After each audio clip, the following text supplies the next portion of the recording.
Selamat datang di channel Pemuja Malam. Jangan lupa like, share, and subscribe ya. Terima kasih. Episode 12. Kalau ada kamu lebih hangat sayang. Iya, gue tahu, tapi kali ini aja, Mei. Please bantu gue. Gue janji entar malam kelar. Gue benar gak bisa berpikir sekarang. Ya udah, gue bantu lu, tapi bukan berarti lu bisa lepas tangan ya. Gue gak mau jadi amukan bos kalau belum juga siap besok. Oke, makasih ya. Iya, sahut Meisa yang merasa iba dengan rekan kerjanya ini. Pikiran Arga benar kacau saat ini. Anya membaringkan tubuhnya. Baru beberapa jam ditinggalkan Edward, entah kenapa rasa rindunya menyeruak saat ini. Ingin menghubungi sang suami, tapi Anya takut mengganggu Edward. Secara suaminya pergi untuk menyelesaikan masalah. Jika dia terus menghubungi Edward bisa suaminya tak konsentrasi. Apa yang dia lakukan sekarang? Kenapa sampai saat ini belum menghubungiku? Apa dia sedang bersenang, senang atau ada perempuan lain? Gumam Anya. Awas saja jika dia mempermainkanku, lanjutnya. Anya mengusap wajahnya sejenak, perasaannya saat ini campur aduk. Padahal dulu saat bersama Arga, Anya tak pernah posesif. Apa sudah ada titik terang pelakunya? Tanya Papa John. Sampai saat ini belum Pak, tapi aku yakin ini orang suruhan Tuan Sera. Sera orang yang patut kamu waspadai, Ed. Papa tahu ambisinya bagaimana. Saham perusahaannya anjlok total, Pak. Kenapa tidak kamu habiskan saja sampai di ke akarnya? Aku ingin bermain cantik. Di saat dia benar ingin menjualnya, baru aku maju memberikan harga lebih dari yang lain. Jika sekarang pasti dia curiga aku yang bermain di belakang layar. Tapi dia sudah melenyapkan nyawa, Ed. Hutang nyawa harus dibayar nyawa. Sudah aku pikirkan, Pak. Sera harus mengganti nyawa Ryu, orang kepercayaanku. Kau datang ke sini sendiri? Ya, Joe harus menjaga perusahaan, Pak. Jika kami berdua pergi, perusahaan bisa diserang kapan saja. Apa tidak ada orang lain yang bisa kau ajak untuk menemanimu? Pancing Papa John.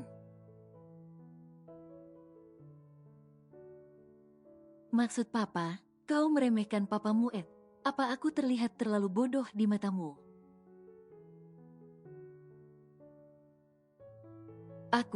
Kau berkhianat. Potong Papa John membuat Edward terdiam. Kau jangan pura bego, Ed. Kau sudah menikah? Pa. Stop. Kau sudah menikah tanpa kehadiranku. Apa aku tak kau anggap seorang papa lagi?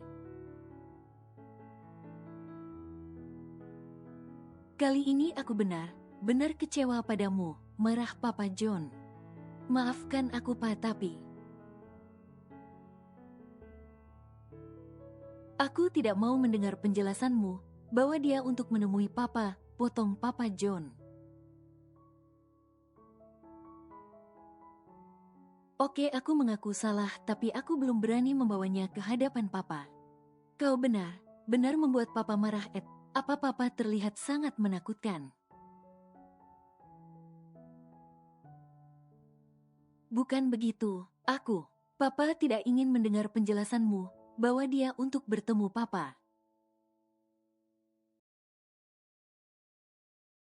Oke, akan aku bawa setelah urusanku selesai, Pa. Saat ini aku harus fokus pada kematian Ryu. Papa tunggu janjimu. Edward menghela nafas panjang.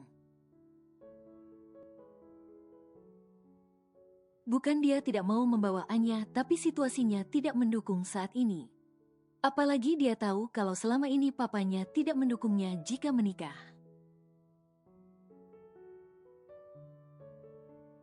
Tapi tua bangka itu tahu semua pergerakan Edward di Indonesia. Saya mencari Tuan Edward. Bisa saya bertemu beliau? Tanya Anita. Mohon maaf Pak Edward tidak masuk dari kemarin Nona. Kemana? Beliau keluar negeri untuk urusan bisnis, jawab resepsionis. Kapan beliau pulang? Saya juga belum tahu Nona, jika keperluan Anda mendesak Anda bisa buat janji terlebih dahulu. Baiklah, terima kasih. 2 hari lagi saya akan datang ke sini, ucap Anita lalu segera pergi. Anita berjalan keluar dari kantor Edward. Perjalanannya hari ini hanya sia-sia karena tak menemukan Edward. Kali ini tujuan Anita mencari tempat aborsi untuk menggugurkan kandungannya.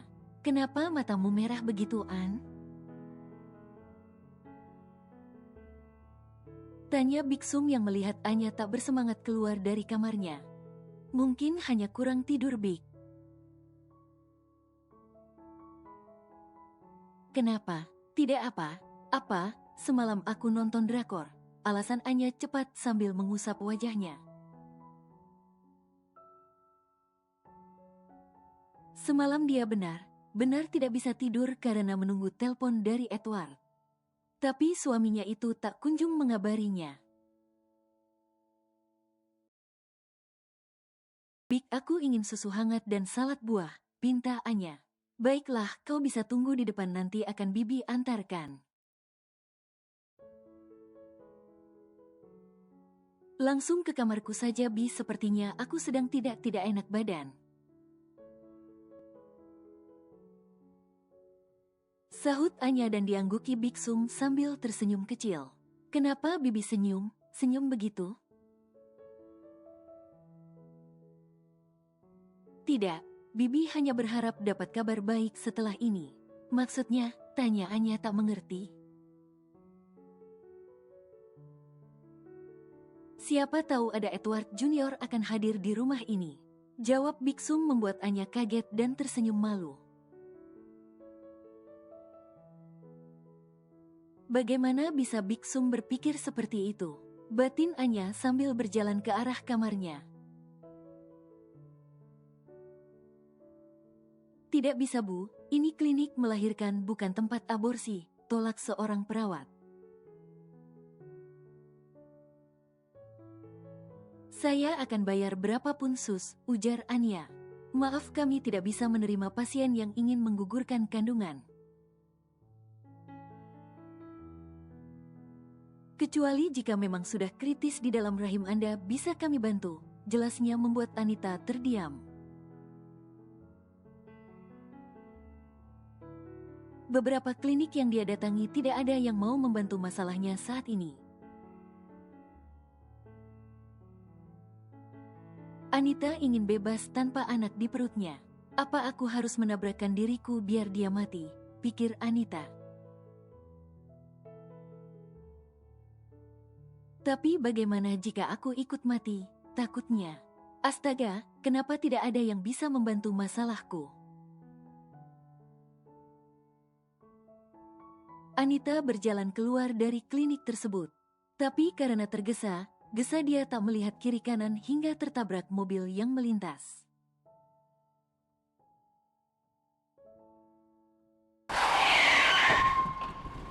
Ak, pekik Anita kesakitan. Bagaimana kandungannya, Dok? Tanya Arga cemas. Setelah mendapatkan kabar dari Pak Suryo tadi, Arga langsung datang ke rumah sakit. Meskipun dia sudah menalak Anita, tapi masih ada anak di antara mereka yang menjadi korban pengikatnya. Alhamdulillah baik saja, tak ada kendala, hanya saja kondisi si ibunya lemah. Jelas sang dokter membuat Arga lemah mendengarnya. Jika Anita tidak mampu bertahan, otomatis anaknya juga akan menghilang selamanya. Dok, lakukan yang terbaik untuk ibu dan anaknya. Kami akan berusaha semaksimal mungkin. Bu Wati terus menangis memikirkan nasib anaknya. Sudah Bu, kita berdoa untuk keselamatan Anita. Menangis juga tidak bisa menyelesaikan masalah. Ibu nggak mau kehilangan Anita, Pak. Iya, Bapak tahu, tapi ini musibah, Bu. Dan ajak ibumu pulang biar Bapak dan Arga di sini. Perintah Pak Suryo pada anak lelakinya. Nggak, Pak. Ibu di sini saja. Hati ibu nggak tenang kalau di rumah, Pak. Ibu mau nunggu Anita di sini. Tapi ibu belum makan dari tadi, Bu. Ibu nggak mau pulang, Pak. Ya sudah, jangan nangis lagi. Ponsel Anya berbunyi, dia segera berlari mengangkatnya. Halo, sayang, panggil Edward. Kamu di mana, Mas? Kenapa baru menghubungiku? Rajuk Anya. Maaf sayang, Mas, benar sibuk sayang, ini saja baru sampai di apartemen. Sama siapa? Tanya Anya lagi. Sendiri, Mas kan sudah bilang kalau kemarin berangkat sendiri. Kamu nggak percaya? Percaya, jawab Anya cepat. Tapi, lanjutnya ragu. Tapi apa sayang, mau lihat apartemennya? Tanya Edward yang seolah tahu kegundahan sang istri. Anya mengangguk pelan. Edward mengalihkan panggilannya ke seluruh sudut ruangan. Apartemennya cantik, Mas. Iya sayang, kapan kamu harus ke sini ya? Buat apa? Honeymoon, jawab Edward membuat Anya terkekeh kecil. Aku merindukan kamu sayang. Aku Edward jujur. Aku juga Mas, sahut Anya malu.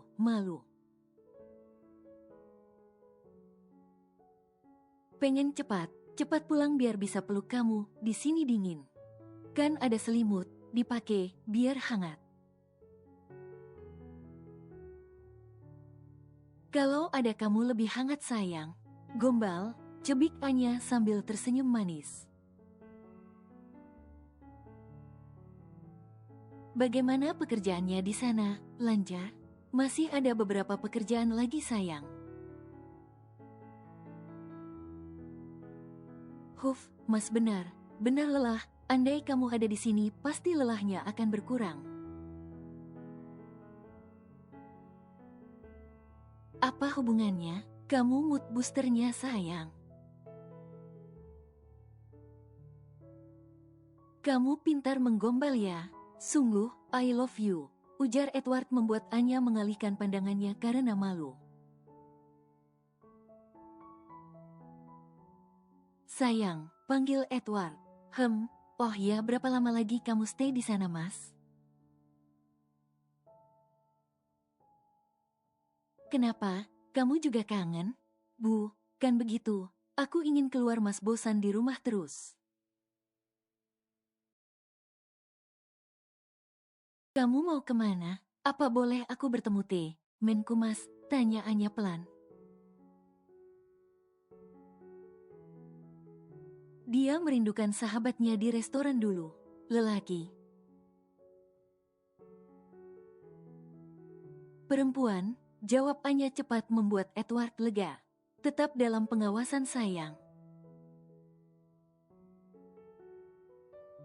Mas, aku ini istrimu, bukannya tawanan. Kamu ingin kita menjadi suami, istri yang normal kan? Hanya untuk berjaga, jaga sayang, tidak ada maksud lain. Mas hanya khawatir pada keselamatanmu. Anya menghela nafas panjang. Oke, tapi tidak ikut kemanapun aku pergi, Mas. Cukup dari kejauhan. Pinta Anya dan diangguki Edward pelan. Benar, Mas, tanya Anya meyakinkan dan diangguki lagi orang lelaki tampan itu. Terima kasih, Mas. Kamu memang suami terbaik, puji Anya kegirangan. Mas tak ingin pujian. Lalu, imbalan, jawab Edward. Imbalan, kamu kan tahu aku tidak punya apa untuk memberikanmu imbalan. Tapi kamu punya cara lain bukan? Ujar Edward sambil tersenyum manis. Maksudnya, memuaskanku, jawab Edward membuat Anya menggeleng kecil. Mas, aku harus makan dulu. Aku lupa kalau hari ini tubuhku sedikit lemah karena belum makan. Anya mengalihkan pembicaraan mereka. Kamu sakit sayang? Tanya Edward khawatir. Tidak, hanya saja telat makan. Sudah dulu ya, Mas. Mas jangan telat makan di sana. Iya sayang, I love you, ucap Edward lalu dimatikan cepat oleh Anya. I love you too, ujarnya saat ponsel sudah mati. Anya masih belum terbiasa mengekspresikan perasaannya pada Edward. Padahal jelas dia sudah memiliki perasaan pada suaminya itu. Awasi terus istriku, jangan sampai terjadi sesuatu padanya. Jika dia bersedih, kalian yang harus bertanggung jawab, pesan Edward pada anak buahnya. Edward benar memberikan ultimatum pada anak buahnya untuk menjaga keselamatan Anya. Dia tidak ingin sang istri lecet sedikit pun. Kondisinya bagaimana, Bu? Tanya Anita saat sadarkan diri. Baik, An, dia masih bertahan di sana, jawab Pak Suryo membuat Anita terdiam sejenak. Kenapa tidak sesuai harapanku, Bu? Maksudnya, tanya Arga yang juga ada di sana. Aku nggak mau anak ini, Bu. Nggak mau, pekik Anita memukul perutnya sendiri.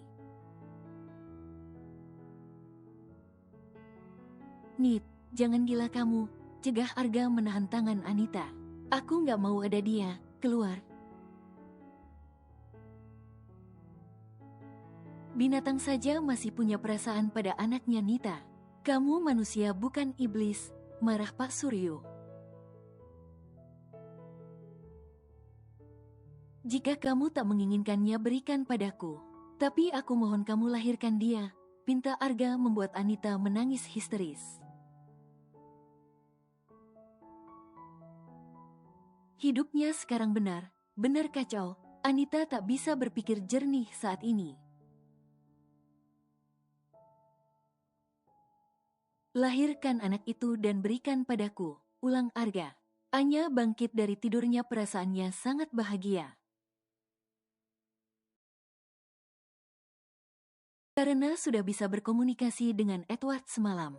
Anya mengambil ponsel melihat ada pesan masuk atau tidak dari Edward. Ternyata benar, sang suami sudah memberikan ucapan selamat pagi padanya. Morning Babe, selamat beraktivitas hari ini. Ingat, jika kamu pergi jangan terlalu cantik, aku tidak suka kamu dilirik oleh lelaki lain. Pesan Edward membuat Anya tersenyum kecil membacanya. Sangat posesif, ucap Anya lalu meletakkan ponselnya kembali dan segera beranjak ke kamar mandi. Meskipun sikap Edward begitu Anya menyukainya, hari ini perasaannya sangat bahagia. Anya benar-benar merasa diratukan oleh Edward. Selesai mandi, Anya berdandan memoles wajahnya dengan bedak dan lipstik pink agar terlihat segar. Anya melangkahkan kakinya keluar kamar dan menuruni satu persatu anak tangga. Tapi saat menuruni tangga terakhir, Anya justru tergelincir. Sepertinya tangga itu licin membuatnya terjatuh. Beruntung Anya masih bisa menahan bobot tubuhnya hingga terjatuh tak terlalu parah.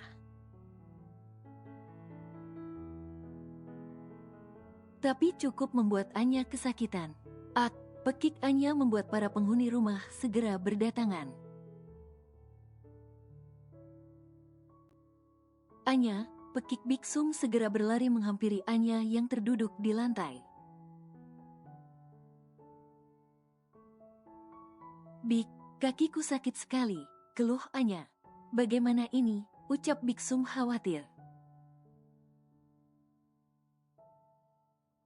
Nyonya, ucap penjaga rumah yang bertugas menjaga keselamatan Anya. Ayo bantu cepat, perintah Biksum. Mereka membawa Anya ke arah sofa dan membaringkannya di sana. Sakit, Bik. Sebentar, An Bibi panggilkan dokter. Aku butuh tukang urut, Bik. Sepertinya kakiku terkilir.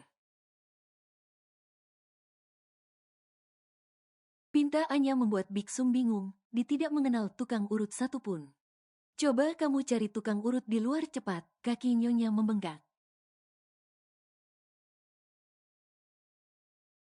Perintah Biksum lagi pada bodyguard tersebut. Sebentar ya, An. Biksum berlari ke arah kamarnya. Dia mengingat kalau dia punya minyak gosok, siapa tahu bisa mengurangi rasa sakit di kaki Anya. Hubungi asisten Joe sekarang, perintah bodyguard lain. Anya terus mengusap kakinya yang terasa sakit. Sini, An, siapa tahu minyak ini bisa mengurangi sakitnya. Pelan, pelan, Bik. Pekik Anya merasa kalau kakinya benar-benar sakit saat ini. Bagaimana kalau Tuan tahu, An? Pasti beliau akan marah besar. Edward akan lama pulang, Bi. Mudah-mudahan sebelum pulang kakiku sembuh. Jawab Anya sambil menahan sakit. Ini tukang urutnya, Bik. Lapor salah satu pembantu. Cepat bantu Nyonya, kakinya kesakitan, ujar Biksum. Kenapa lantainya bisa licin? Siapa yang mengepelnya? Tanya asisten Joe marah.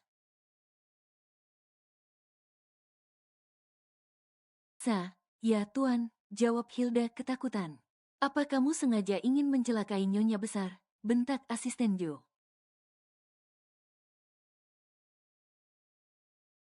Dak Tuan, saya sudah pel dengan teliti.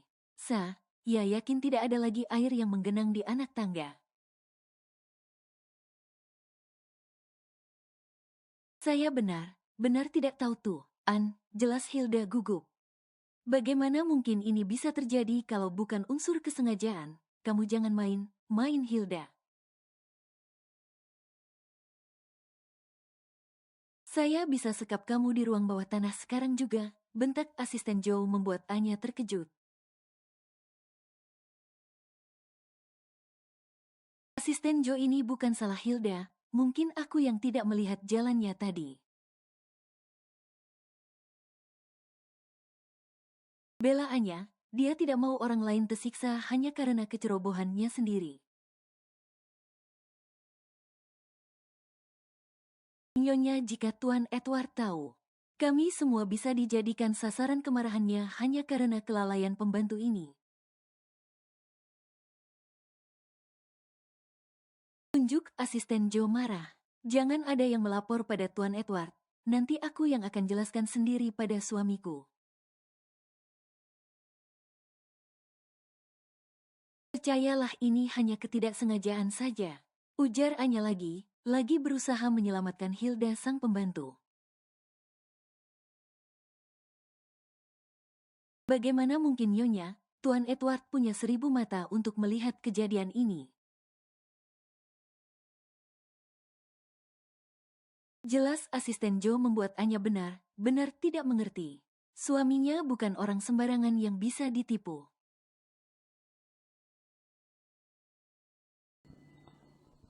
Bersambung.